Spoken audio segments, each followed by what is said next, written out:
For the East vs. West competition, I was appointed team captain, so it was my job to draft 3 rosters of every player on off-roll, and I think Peanut was their team captain. 제가 어리긴 한데 제가 좀 더 경험이 많으니까 잘하지 않을까. I saw him agonizing over which roster to put. I know he put a lot of thought into it, and so did I. I'm sure that the better team captain will come out on top. Still lots more players left in the running for the title of 1v1 champion. He might have him! Look at the plays! Look at him go for it! And Abby gets him! Oh no! He can't trade back! This could be Pabu winning it! He's got a snowball! Oh! What a play! Pabu with the dab on the haters! Now that I beat Doublelift, I get to play against Faker. I'm super stoked. Faker is, you know, all-time great at League of Legends. This could be the Faker kill! There he is done! And Faker, by the skin of his teeth, wins it. The gap isn't huge, you know? Like, I mean, the gap is pretty big. It is definitely within the realm of possibility that I beat Faker. If I beat Faker, the likely path, I'll be playing against Rookie and Uzi. That's gonna be the kill for Uzi. Flashing into knockup, Rookie's gonna walk away. He knows he has it.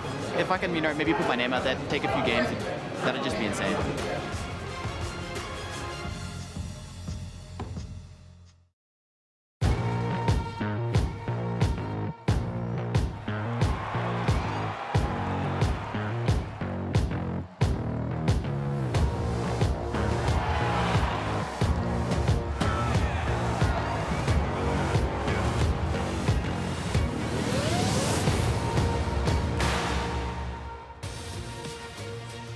We have the conclusion of the 1v1 tournament and more rivalries tested in this, the final day of All-Stars 2018 in Las Vegas, where anything that happens at All-Stars will get posted on the internet and shared for years to come. Fans have been making great use of the poster station so far, as Shox and I had just yesterday. I feel like it's multiplying. It's growing. Every day it's My multiplying. God. More shots, of course, of Vegas playing host to 2018 All-Stars. That poster station that we talked about, provided by State Farm. I know I've used a fair amount of their ink. Glad that they still have some more. Ready rooms, taking some shots with Faker, meeting the pros, meeting the influencers. Everything here at 2018 All-Stars. Hello, everyone. I'm James Dash Patterson, kicking off today's action with Brento Raz Muhammad and Isaac Azale Cummings-Bentley. How are you two holding up here on day 3? Doing great, just soaking in the sights and sounds of Vegas. Very much so. Raz? 100% feeling it. And just taking a look at the posters, a hell of a lot of them. Loving the Peanut one right behind me. Yeah, there it is. Big shout out to Peanut, who's one of the coaches today for the East versus West matchups that we got coming. But day 2 brought us just as much excitement as day 1, with things like the conclusion of the 2v2 tournament. Voyboy and Doublelift coming out on top over Faker and Captain Jack. Yeah, and Voyboy, you know, in his victory, gave a great speech. Family, friends, you know, mental health is something that's often overlooked and overshadowed. Sometimes people are scared of talking about how they feel or what's going through their heads, and it's okay to, you know, be down, be going through a rough time, reach out for help, and, you know, have people supporting you and having your back, just like Doublelift had my back in the 2v2s. Hey, so hopefully this 100K is going to go to raising a lot of awareness, mental health, resources, you know, therapy, and just helping a lot of people out and changing some lives. So that's the goal, and I'm happy we were able to raise it for such an important cause. Going into that one, too, you said it was really close to him, of course, suicide prevention, and the mental health is really nice for him, being able to take the victory alongside Doublelift, so congratulations for him. Yeah, definitely. I mean, a very good charitable cause there. And Doublelift, it wasn't all the charity. He was done for the day after he donated a nice kill in the 1v1 over to Pabu. Yeah, I love seeing that in the opening tease, too. Pabu So talking generous. about how he gets to move on now to face Faker, the gap, and whatnot. But it should be fun to watch that develop over the day. The 1v1, the trophy. We're going for that Acer 1v1 trophy. The Draven in Ice statue. Big names, though. Uzi still looking to defend his title. Faker looking to challenge. Rookie still on the board, and Caps. Yeah, I mean, it feels like almost all the favorites are still alive. We got some underdogs in there as well, looking to mix things up. But this is a star-studded lineup for the 1v1. So many mid laners still alive. A lot of the best players in the world. For me, Bang, of course, the first one taking down Sneaky when he had that cosplay show off. Played Zed against the mid laner, immediately eviscerated him. It was triple. Yep. So Bang coming into this one pretty hot. Yeah, you definitely can't count him out. Maple, who kind of got seeded into the next round because of Arce leaving the tournament, he's moved on. So lots of mid laners, lots of top names, as you mentioned today. Things get rolling with 3 East versus West showdowns. 2 mixed region rosters will face off for Global Glory on Summoner's Rift, with the 3rd match taking place on our beloved Nexus Blitz. Then the pool of 8 1v1 competitors gets narrowed down to 2, with the 1v1 final taking place after the China versus Korea show match, featuring the likes of Faker, Rookie, Uzi, Madlife, and many, many more. Yeah, a lot of old faces coming back. Jetso, we haven't seen him throughout the tournament. He's going to be playing in the China-Korea match, which is really fun. He's a great Thresh player, so I hope he doesn't get off-rolled. But if he does, maybe he can show us something new. I'm really excited for the LPL-LCK show match as well, just because LPL has been slamming LCK over the last while, and it's almost like a rematch of Asia games. They won the last couple of Rift rivals. They beat them at Worlds. So, you know, I wouldn't be too surprised if some of the LCK guys took it a little bit more serious. That's the thing. You want to treat it as a joke, but then you take a look at your but notifications. You want to win. Exactly. You don't want to just look at your notifications and be like, wait a second, maybe I should have tried a little Yeah, harder. it would be nice for the LCK to get to have the final strike back here at the end of 2018. To get some insight, though, on the strategy executed by the East in the upcoming show match, Jacques is standing by with Team East Peanut to get his thoughts on the match ahead. Thank you very much indeed, standing by with Coach Peanut, who has the daunting task of preparing the East for the matchups versus the West today. Peanut, this is a very, very big deal. Can you tell us a little bit about the preparation that went into picking your teams and the strategy for today? 이번에 피넛 선수가 코치로 나왔으니까 어떻게 준비를 했었어요? 일단 저희 로스터가 너무 강력하기 때문에 세 판 다 이길 수 있는 멤버로 로스터로 짰고요. 오늘은 재미와 승리 둘 다 가져갈 것 같습니다. 네. So all of our rosters is very strong. So I think we can easily win all 3 matches. Easily win all 3 matches. Now, Peanut, just between you and me, you're getting to work with a lot of big personalities, Faker, Rookie, Bang. Between you and me, who is the toughest person to work with? Who needs some tough love? 일단은 코치 뱀픽은 뱀픽인데 이제 한국 선수들한테 좀 멘탈적으로 좀 용기를 북돋아줄 수 있는 게 또 코치의 역할이니까 코치의 역할 다 하도록 하겠습니다.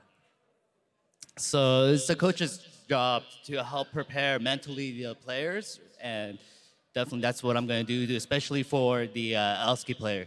Okay, now I also saw that you put Faker on Nexus Blitz. He's not someone that I usually identify with playing the fun mode, so why the choice for Faker in that one? 일단 제 로스터를 다 비밀로 저희 한국 LCK 선수들한테도 비밀로 했거든요. 제가 원하는 대로 해서 상혁 형이 좀 더 자유로운 모드에서 할 수 있도록 준비했고요. 상혁 형도 너무 만족했습니다. 네. So I actually kept the rosters secret from all the players, and definitely I just want to have everybody have a good time. Okay, well, I'm sure they'll have a fantastic find. Thank you very much, Peanut. Back over to you guys. Thank you very much, Sharks, and welcome back to the cast today. I'm Trevor Quickshow Henry, joined by a couple of all-star masterminds in Andrew Vedius Day, as well as Joshua Jat Leesman. And I quite like seeing that we're going into the East versus West. Jat, 32 pros, but we're going to split into 3 teams of 5. Yeah, and you have the captains, Peanut and Liquor, so that's how everything works. You got a unique pro in every single game. 3 teams of East versus West, so you get a lot to pick from when you look at what Peanut has. You got Bang a Fake from KR, MLXG Rookie Uzi. You can just see the huge list of East players he can choose. Yes, and of course we do have a number of West players as well, with Licorice, who was at the helm, Double Lift and Sneaky, Broxer, Caps, as well as BRTT and Arakian. So a number of players that will be taking to the stage over the course of the next 3 games. 2 of them on Summer's Rift before Nexus Blitz. Let's take a look at the powerhouses taking to the stage for Team East in game number 1. It is Maple in the top lane, Evie in the jungle, Zeros mid, Rookie bot, G4 support with Peanut the coach. It's a lot of role spots. Wait a minute. Yeah, I feel like there's some coordination that's going on right here, and the fact that every single player is off roll. Do you think this is a rule? Because we heard Licorice talking about this, off air, that it was one of his strategies. I feel like it's to give these players more experience across the board. Moving into 2019, you gotta have the diversity and ability to play those flex champions. And defending the pride of the West on the red side, we will have Diamond Prox in the top lane, Caps in the jungle, Broxah in mid lane, Kira in bot, and Rakin on support. What do we make of Broxah in the mid lane? I've been giving him a lot of flame over the last few days after he lost to Night Blue in NA versus EU, and I pin the... He did lose. I pin the responsibility on his shoulders exclusively, which isn't fair at all, but that's what I've done. So, what do we make of these off rolls? Like, how big is the skill gap between roles, Jet? I just want to know if Caps is going to gank for Broxah. Well, or is Caps going to make Broxah funnel for the jungler? I feel Caps is the kind of player that when he's not in mid lane, no, forget that. When he's playing at all, he will make these decisions that his team will often question, that will either win them the game or lose them the game. And having had a quick chat with Broxah, he said, I don't trust Caps for a second. At level 3, I have no idea what's going to happen, but that young man's mind is unreadable. We'll have to see whether it's going to be a Holy Poggers in celebration or Holy Poggers in disappointment. Seeing Licorice, of course, on stage, walking behind Team West is interesting. But again, it just throws into question, this is a little bit of fun. This is East versus West. There's bragging rights on the line. We've already seen some unique champion choices this tournament. I'm hoping that trend continues. I think it will. I mean, especially when you have the coaches throwing the guys off roll. We already saw our Summoner's Rift game that we started the tournament on, the NA versus EU show match. Yes. And that was already just a bunch of players trying to make big plays the entire game. And what's better than making a big play as a jungler playing mid lane, right, which is what Brox is going to get to do. Vedius, what do you think he's going to play? I don't want to spoil. I have intel that.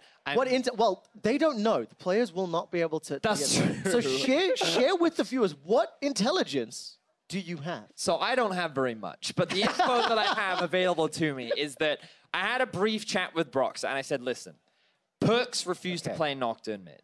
Caps refused to play Nocturne mid. You're my last hope of the year. And he does know how to play Nocturne. He knows how to play Nocturne. He was telling me, he was asking me about what runes do I run, what does my build look like, and I basically said, just play jungle Nocturne, but in the middle lane. So you go lethal tempo? You go full... so against melee matchups, you do lethal tempo. Against range matchups, you go execute, electrocute, or dark harvest. But we can get into that if he picks it. I mean, when he picks it. And I also think it's important to share for maybe some North American viewers that aren't aware. Oh, yeah. Vedius is a one-trick Nocturne mid. It's true. Okay, and he's so much of a one-trick Nocturne mid that you did a guide on it, you did a segment on broadcast, and Caps even acknowledged learning or thinking or playing Nocturne mid from you. I even have a montage. I would not have believed it if I was not watching the broadcast live myself to think that Vedius inspired Caps, but it is true, and now Caps is in the jungle, so hopefully he doesn't take the Nocturne away from Broxah. Well, if he does, I will be very upset, because you can't really do anything. I think he's going to play Wukong in the jungle, personally. I think that those two Europeans can never be trusted in the draft, especially in these very serious game modes. You hear a lot walking through the halls as well. I heard him say Kog'Maw jungle. That is the kind of thing. Those are words that he said. I don't know if he said, I'm never going to play Kog'Maw jungle, but I don't know why that would come up in conversation. I heard Mordekaiser in passing. So listen, talking about Mordekaiser and bottom lane, Rookie's playing in the bot lane slot. We assume that the players will respect the assigned roles that their coaches have given prestigiously. Yes, true. Peanut spoke quite eloquently about working on the mentality of the LCK players and working on, being a coach and getting the people in the right space. Rookie's not in the LCK, and he's playing bots. Do you think he's going to play mage? Do you think he's going to play AD and show off? I want to see him play Yasuo.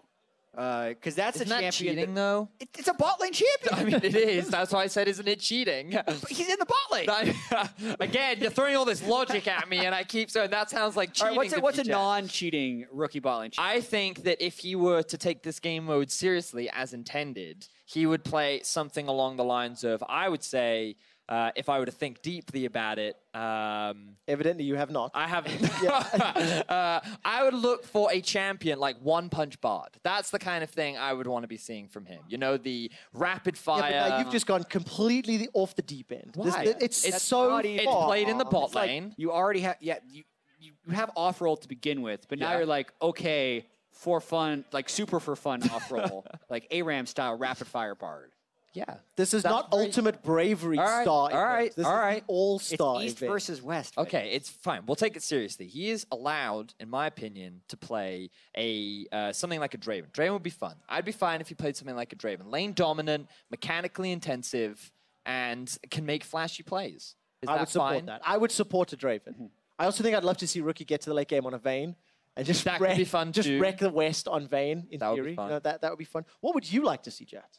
Well, I said Yasuo for Rookie. I want to see a Pyke solo lane somewhere. Ooh. The problem is it would probably have to be top lane because I don't think Brox is going to jungle I mean, Pyke. Caps could jungle Pyke.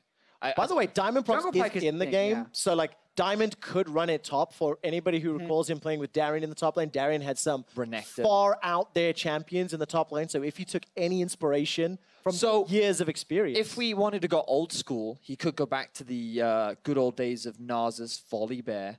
And he could run one of those two top Shyvana lane. could be good too. Shyvana, oh, the AP OG. Shyvana. Take The that top OG lane, have Shyvana. some fun. Oh, not AP, no, Trevor. Now we're going down ARAM mode. One punch Bard, and you put Well, that you double in. said I wasn't allowed that. So, but Shyvana was one of his OG. That was the counter jungling champion of that era. Yeah. I wonder what Peanut is coaching on right now. And I also saw Licorice giving a pep talk to Caps earlier. Like, what was Peanut saying to G4 there?